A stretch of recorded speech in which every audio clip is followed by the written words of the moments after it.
نحمده ونصلي على رسوله الكريم أما بعد فأعوذ بالله من الشيطان الرجيم بسم الله الرحمن الرحيم محترم سامعین و ناظرین، سفر کا مہینہ شروع ہے۔ یہ مہینہ بھی اپنے اندر بہت سی صفات، بہت زیادہ برکات اور کمالات رکھتا ہے۔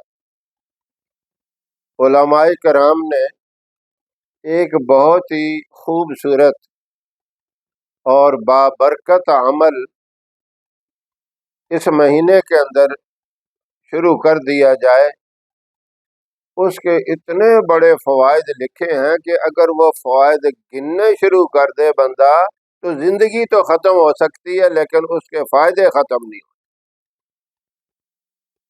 تو وہ عمل تو ہے صدقے کا، لیکن وہ صدقہ بڑا عجیب انداز سے ہے اور بہت ہی پیارا انداز، بڑا خوبصورت انداز۔ وہ اس مہینے میں آپ نے صدقہ ایسے کرنا ہے، فجر کی نماز ادا کرنے کے بعد پہلا کام یہ کرنا ہے، گھر کا جو سربراہ ہے، جو گھر کا بڑا ہے، یہ کرے، یا گھر میں 2 بندے کمانے والے ہیں، 3 کمانے والے ہیں، اور کچھ میری مائیں بہنیں بیٹیاں بھی اگر کمانے والی ہیں، جو بھی برسر روزگار ہیں، وہ یہ عمل کر سکتے ہیں۔ یہ لازمی نہیں کہ ایک ہی بندہ کرے، جتنے بھی کمانے والے ہیں، وہ سرکاری جاب ہے، پرائیویٹ جاب ہے، کسی قسم کا بھی ہے، تو وہ یہ عمل کر سکتے ہیں۔ یعنی ایک بادشاہ سے لے کر نچلے درجے کی مزدوری کرنے والے تک، جتنی جس کی حیثیت ہے، اپنی حیثیت کے مطابق یہ عمل کرے۔ وہ عمل کیا ہے؟ فجر کی نماز ادا کرنے کے بعد آپ نے کم از کم جو ہے 10 روپے صدقے کی نیت سے نکال کر علیحدہ کر دینے۔ اب جس کی زیادہ توفیق ہے 20 روپے نکال کے علیحدہ کر دے، 30 روپے نکال کے علیحدہ کر دے، 50 100 جس کی توفیق ہے وہ کر دے، لیکن کم از کم 10 روپے یہ ضرور اتنے آسانی سے بندہ کر سکتا ہے۔ یہ نکال کے ایک آپ کو ڈبہ وغیرہ رکھ لیں یا کوئی ایسی تھیلی بنا لیں، اس میں روزانہ نماز ادا کرنے کے بعد آپ یہ پیسے نکال کے رکھ دیا کریں۔ اب اس کا فائدہ کیا ہے کہ صبح آپ جب یہ نکالیں گے تو اللہ رب العزت تو علیم بذات الصدور ہیں، دلوں کے رازوں کو جاننے والے ہیں۔ اللہ کے علم میں تو سب کچھ ہے، میرا بندہ کیا کر رہا ہے، تو اس کے باوجود بھی جو فرشتے رات کی ڈیوٹی والے ہوتے ہیں وہ چلے جاتے ہیں اور دوسرے دن والے آتے ہیں۔ جب آنے والے فرشتے آ کے دیکھتے ہیں کہ اس بندے نے نماز ادا کی، اب صدقے کے پیسے نکالے، وہ بھی دیکھ کر اس بندے کے اس عمل پر خوش ہوتے ہیں، اور جانے والوں سے اللہ پوچھتے ہیں کہ میرا بندہ کیا کر رہا تھا، وہ بتاتے ہیں کہ نماز پڑھی، ذکر و اذکار میں مشغول رہا، اور صدقے کی نیت سے اس نے کچھ پیسے نکال کے رکھ دیے۔ تو یہ جو لوگ مسجد میں نماز پڑھ کے فوراً آ جاتے ہیں تو وہ آتے یہ کریں، اور کچھ ایسے ہوتے ہیں جو اشراق تک مسجد میں رہتے ہیں، اشراق پڑھ کے آتے ہیں، تو وہ اشراق کی نماز پڑھنے کے بعد آ کے یہ عمل کریں۔ اب ان پیسوں کا آپ نے کیا کرنا ہے؟ اپنے خونی رشتوں میں دیکھیں، سب سے پہلے ماں کی طرف سے یا باپ کی طرف سے کوئی ان میں غریب ہے، کوئی ان میں تنگ دست ہے، مجبور اور لاچار ہے، اس کی آپ مالی خدمت کر دیں یا کچھ راشن لے کر اس کے گھر میں ڈال دیں۔ وہ مہینے کے بعد، 1.5 مہینے کے بعد یا 20-22 دن کے بعد جب آپ مناسب سمجھیں، جس حساب سے پیسے نکالتے رہے آپ کو اندازہ ہو گیا آپ کچھ مدد ان پیسوں سے ہو جائے گی تو اپنوں کی مدد کریں۔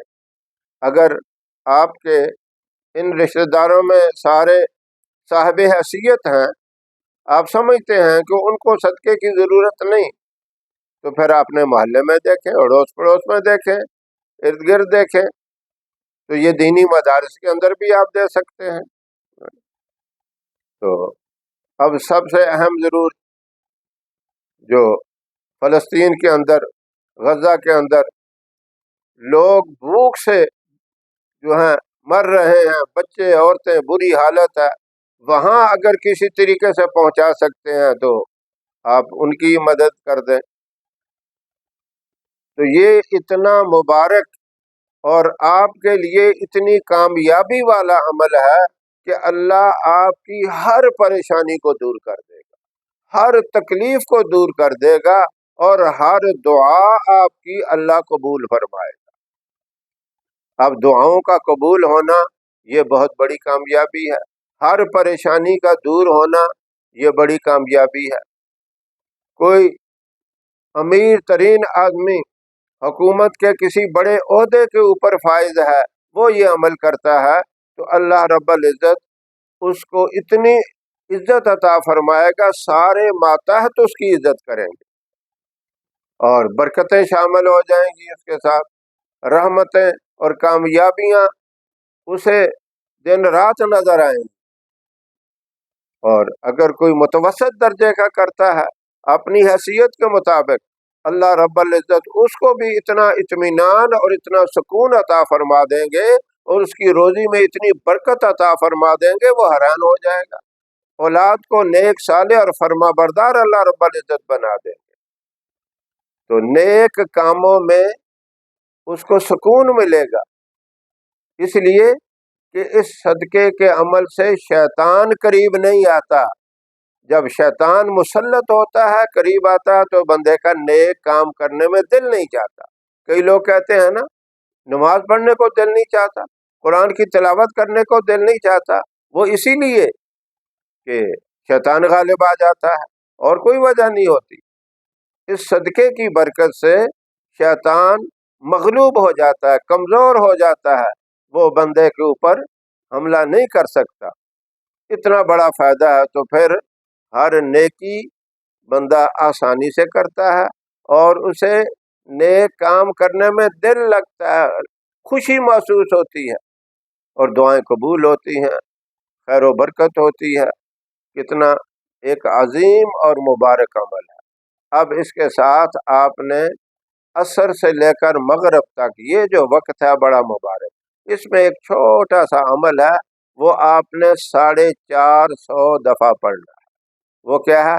حسبنا اللہ و نعم الوکیل، میرے لیے اللہ کافی ہے اور وہی میرا کارساز ہے۔ اس کے اول آخر آپ نے ایک ایک دفعہ درود شریف پڑھ کے 450 مرتبہ حسبنا اللہ و نعم الوکیل یہ پڑھنا ہے۔ اس سفر کے مہینے میں اس عمل کو شروع کر دیں، پھر پوری زندگی یہ کرنا، کوئی مشکل کام نہیں ہے، آسان سا کام ہے، بس صدقے کے پیسے روزانہ جتنی توفیق ہے آپ نکالیں، اور عصر کی نماز کے بعد مغرب سے پہلے پہلے عصر اور مغرب کے درمیانی وقت میں حسبنا اللہ و نعم الوکیل 450 مرتبہ پڑھیں۔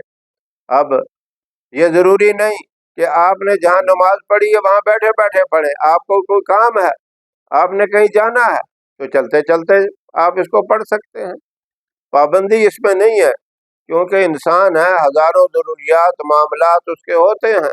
جب آپ کے پاس فرصت ہے، آپ کو اور کوئی کام نہیں، تو آرام سے سکون سے بیٹھ کر پڑھ لیں۔ اگر آپ کو کوئی کام ہے، کہیں جانا ہے، تو آپ چلتے چلتے اس کو پڑھ لیں۔ تو اتنا فائدے والا عمل ہے، اس کے فائدے میں گنوا نہیں سکتا۔ تو یہ ایسا مبارک عمل ہے، اللہ مجھے بھی آپ تمام سامعین کو شوق اور ذوق اور محبت کے ساتھ کرنے کی توفیق عطا فرمائے۔ پھر آپ اللہ سے مانگتے جائیں، اللہ عطا فرماتا جائے گا، اللہ اپنی رحمتوں سے مالا مال کر دے گا۔ اللہ عمل کی توفیق عطا فرمائے۔ وآخر دعوانا ان الحمد للہ رب العالمین۔